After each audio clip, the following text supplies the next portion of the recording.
We're at Happy Valley on a Wednesday night for a 9-race program. Good competitive cards as always. We've got it all covered here on Racing to Win. I'm Andrew Lejeune. Good to have your company, as is the company as well of our form analyst in the shape of Paul Lally and race caller Tom Wood as well. Tom, and the action as always gets hotter towards the end of the night. We finish off with a sprint where, if on a good track, you think the track record might be under some danger.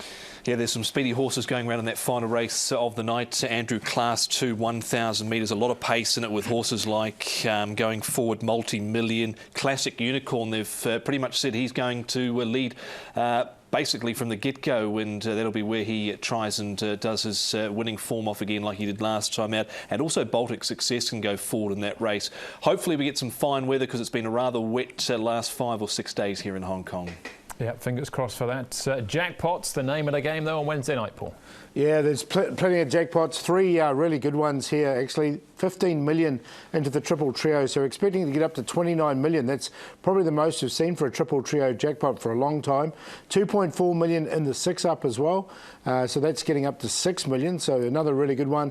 And the other one is the first double trio. They're 900,000 going into that one, so some really good jackpots, and that's on the back of some really upsets last Wednesday night. Yeah, absolutely. It was a very wet weekend, which is what we can start with now. Before we get into Happy Valley and previewing the programme, let's look back on Sha Tin on the weekend.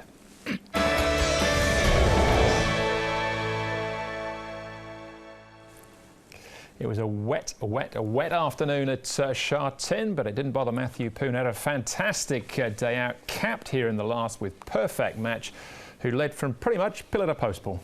Yeah, you had to be right in the first 2 or 3 all day, I think. That was sort of the pattern, wasn't it?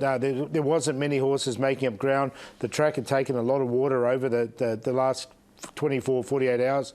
But this horse, he ran really nicely, Perfect Match. He didn't give anything a chance, and he won really well. And saying that, you can see Mongolian King coming down the outside. Yeah, and Dan Control stayed on well with Beauty Rush. Matthew Poon gave him a 4-timer for the day. Alfie Chan got 3 wins, so it was a day on a wet track that was dominated by the claiming riders at Sha Tin. It was 7 of the 10 races into the local riders. Joe Moreira chipped in with one. It was a rare blank day for Zach Purden. As far as the performances were concerned on the track, it was reflected in the ratings, with Poon's 4 winners. Perfect Match being the last of them, getting a rating of 5, so it puts him into triple figures. Now Mighty Valor, he was a super winner, Paul. Yeah, he won really nicely, didn't he? And he went up 13 points for that win. Hello Daddy up 6. He was an all-the-way winner as well. Baltic Whisper, great ride there from Alfie Chan coming along the rails. And good to see Win getting back to a bit of form. Yeah, and Great Smart was able to win the Class 5 contest, and Great Sun, so a couple of greats there taking out the Class 5 races on Sunday afternoon. But I think you'd probably want to take maybe a few of those races with a grain of salt, just the way the track played on Sunday afternoon. All right, well, they were the main winners on the programme. We'll see if we can find some more going forward with our horses to follow.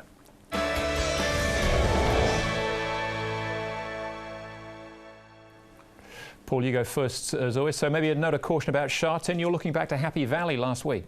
Yeah, I'm just worried how that form was going to stack up. So I know it'll stack up well here at Happy Valley. And Namjong Plus has had a bit of a spell. Look, he was looking for runs all the way down the straight. The 200-metre mark he managed to get out. I just like the way he really finished off this race. He'll strip fitter for this run, and I thought it was a really nice run from him. So he seems to have come back really well, and I think there's a win from him pretty close. That was Divine Unicorn getting right up on the line. Big night there for Ben. So, Tom, you did find one on the weekend programme? Yeah, I went early in the programme, race number 2, Rewarding It Together. He ran second here. He wasn't too far off the speed in the run. Magic Supreme was able to win this race, and he was fairly well backed in the market. This horse here went out at 12-1.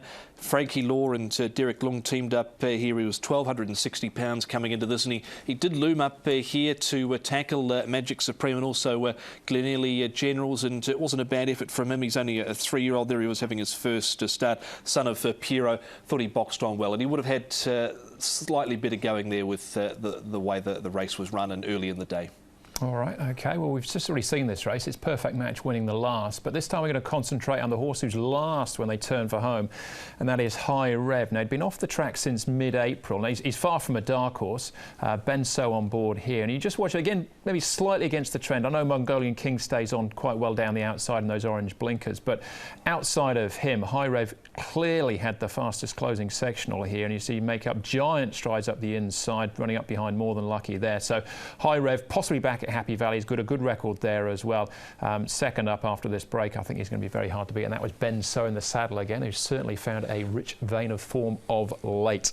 All right, those were the horses to follow out of the last week or so. Suspensions and fines. Well, Neil Callum, this picked up at Happy Valley, but there was a delay with the suspension itself. Will happen on the 21st of this month, and 35,000 to go along with that as well. All right, there we go. That's looking back on the weekends. We start looking forward now to Wednesday night's programme.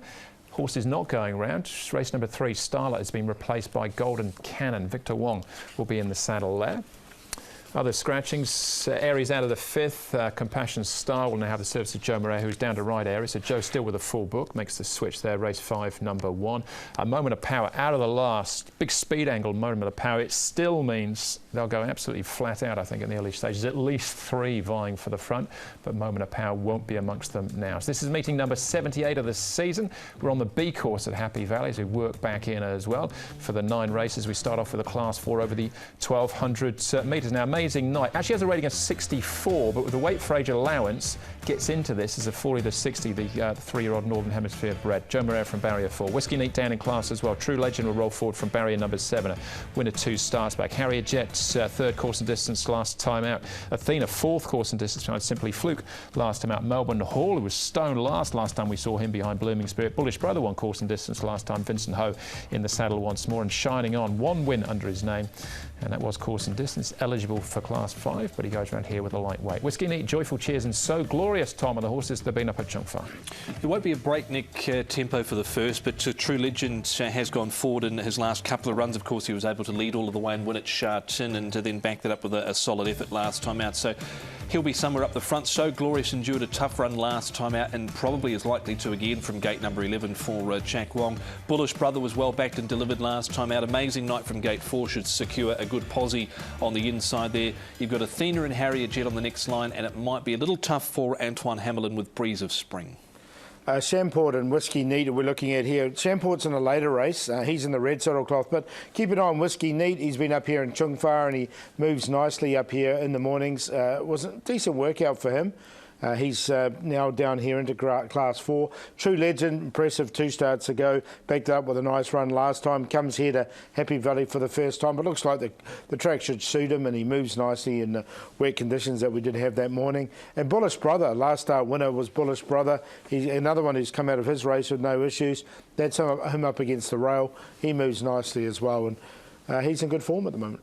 All right, we'll have a look at Bullish Brothers win in a moment or so. Let's start off with True Legend, who was a course and distance winner 2 starts back. Sorry, he was a distance winner at Sha Tin 2 starts back. This is him last time out behind Yichong Pegasus again at Sha Tin, Tom.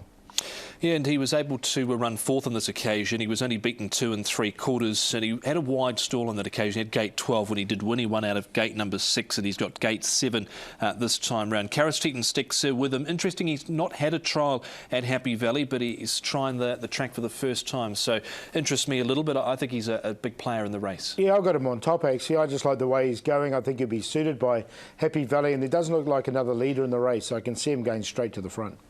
OK, well, let's have a look now at the run of Harrier Jet last time out, finishing 3rd to Flying Bonus. He's got barrier 3 here, so might not be as wide on the track this time. What are his chances? Yeah, I think he's got a chance in the race. I've got him in the numbers, but he doesn't win out of turn. He's only a 2-time winner from his 55 starts. He has been placed 13 times on a minor line. But I just wonder about him as a winning proposition. He really dashed home late last time out, only just missed 2nd placing, but did like the way he was getting to the line. I think he's the Quinella horse in the race. All right, OK. Winning form here with Bullish Brother. This was his breakthrough win as well. It was his 2nd win, his breakthrough win this season, but his 2nd win at start number 20. So Glorious further back, Paul. Yeah, you can see So Glorious. I haven't entertained him, but I thought it was a nice run here from Bullish Brother. He was right on the pace. He's got a good draw in barrier number 6. He comes in with a slightish weight of 123, and the stable's going well. So I found a spot for him. Again, another horse that doesn't win out of turn, but he was well supported and well found in the market last time out. I think he went off around 4-1 in the end, and they got the cash with him. All right, and those 3 horses we just looked at, all in the market here. What order have you got them in though, Paul? Yeah, I've got the 3 on top, True Legend. I think he can lead and dictate here from Bullish Brother, Harrier Jet, an amazing night with that weight. 3, 10, 5 and 1. I went with the 3 as well. True Legend on top for Karis Teeton and Frankie Lauder. Beat 5, Harrier Jet. 9, Melbourne Hall. Comes into this off the back of an OK trial. Folded last time out. An amazing night on a minor line. So 3, 5, 9 and 1. All very similar numbers there. And I've got the same 4 numbers of Paul. We've all got the 3 on top. True Legend there in the first.